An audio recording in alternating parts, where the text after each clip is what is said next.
शक्ती जी अशी आहे की ती याच्या पाठी बाळासाहेब ठाकरे म्हणायचे स्त्री शक्ती याच्या पाठी उभी आहे, त्याला कशाची चिंता करायची गरज नाही. या महिला भगिनींना कुठेतरी आधार मिळावा. माननीय उपमुख्यमंत्री एकनाथ शिंदे साहेबांनी जे लाडके भाऊ म्हणून प्रसिद्ध झाले आणि महिलांना 1500 रुपये देण्याचं त्यांनी काम केलं. त्यामुळे महिलांच्या मध्ये प्रचंड उत्साह निर्माण झाला व तशी सत्ता आज आमची खरी आली. ती लाडक्या बहिणींनी जी आम्हाला मदत केली त्याच्यामुळे आली आणि महिलांना प्राधान्य देणं, त्यांना सक्षम करणं, त्यांना मान देणं हे शिवाजी महाराजांपासून ते आपल्याला इकडे अगदी महाभारतापासून रामायणापासून चालत आलेली परंपरा आहे आणि ती परंपरा राखण्याचं आम्ही काम करत आहोत. एकूणच आपण जर पाहिलं पियुष गोयल यांनी सुद्धा या ठिकाणी उपस्थिती लावली. त्याचबरोबर माझ्या मतदारसंघामध्ये मी त्यांच्या पाठी लागलो आणि ठाकूर उले येते तसे एक कौशल्य केंद्र आपण उपलब्ध करून घेतो. त्याच्याशी जागा आपण खाली करून घेतलेली आहे आणि आता येणाऱ्या काही दिवसात ते करून घेणार आहोत.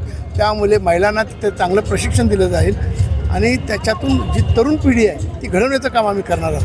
आज इथे संजय शिंदेच्या माध्यमातून सुद्धा 7,000 कुकरचं वाटप करण्यात आलं आहे.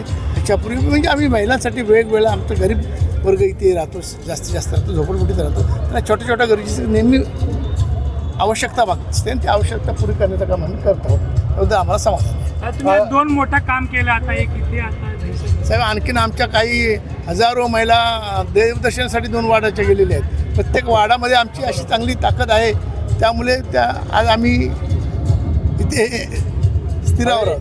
अधिवेशन सुरू मतदारसंघातला महत्त्वाचा प्रश्न जो आहे तो शुक्ला कंपाऊंडचा प्रश्न आहे. त्यांची जी घरं तोडलेली गेली आहेत 50 वर्षापासून त्या जागेवर ते राहतात आणि ती घरं एका विकासकाने कोर्टाचे आदेश आणून खोट्या प्रकारे त्यांच्यावर कारवाई करून त्यांना बेघर केलेलं आहे. आपल्या शासनाचा निर्णय आहे की एखादा घर जर आपण तोडत असेल, साधं रस्त्यावरचं पण तोडत असेल, त्याला बेघर करता याला कुठेतरी घर दिलं पाहिजे. आणि इथे कुत्र्यांना घरं द्यायचा प्रश्न चालू आहे आणि माणसांना बेघर करत आहे. तो प्रश्न माझा प्रामुख्याने लागणार आहे. शेवटचा प्रश्न निवडणुकी तोंडावर लागलेला असून तुमची महायुती असणार किंवा स्वभावावर लढाई असणार आणि एकूण महापौरचा हा कोणाचा झेंडा?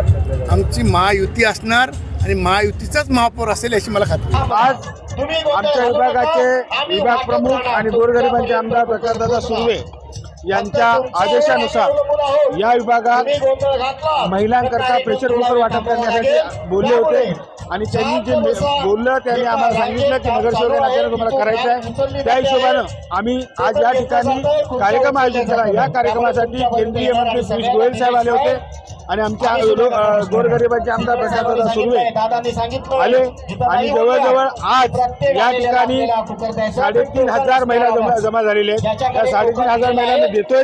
त्याच्या व्यतिरिक्त उर्वरित 4,000 महिलांना उद्यापासून शाखेमधून रोज 500 ते 600 महिलांना कुकर वाटप केलं जाणार आहे आणि हा आदेश आमच्या राज्याचे उपमुख्यमंत्री एकनाथ शिंदे साहेबांच्या आदेशावरून आपण करत आहोत आणि आमचं कर्तव्य आहे. जसं आज पियुष गोयल साहेब बोलले की हे आमचंच कर्तव्य आहे की तुम्हाला ज्या ज्या गरजा लागतात त्या गरजा पुरवणं आणि असंच काम करत राहायचं आम्ही ठरवलेलं आहे. त्यामुळे येणाऱ्या महानगरपालिकेच्या इलेक्शनमध्ये प्रभाग क्रमांक 12 मधून महायुतीचाच उमेदवार निवडून येईल अशी मला खात्री आहे आणि एवढ्याच ताकदीनेही की समोरच्या डिपॉझिट जप्त होईल. धन्यवाद.